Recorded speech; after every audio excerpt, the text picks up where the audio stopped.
आपण श्रद्धेपूर्वक या संघाला प्रथमतः तुम्ही तिवार वंदन करायचे आहे. त्याच्यानंतर संघ आपणास आशीर्वाद देणार आहे. एक साथ एका आवाजामध्ये उपासकाने सुद्धा आपल्या कंठातून आपल्या वाणीतून मधुरतेच्या आवाजामध्ये संघाला वंदन करायचे असतात.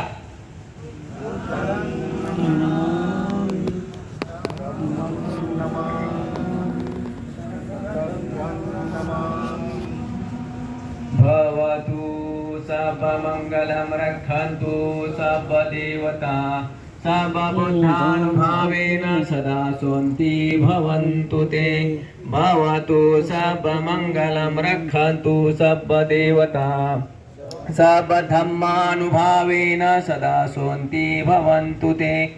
भवतु सर्वमंगलं रक्षन्तु सर्वदेवता सर्वसंघानुभावेन सदा सन्ति भवन्तु ते. इचितं पतितं त्वय्यं क्षिपमेव समेजतु.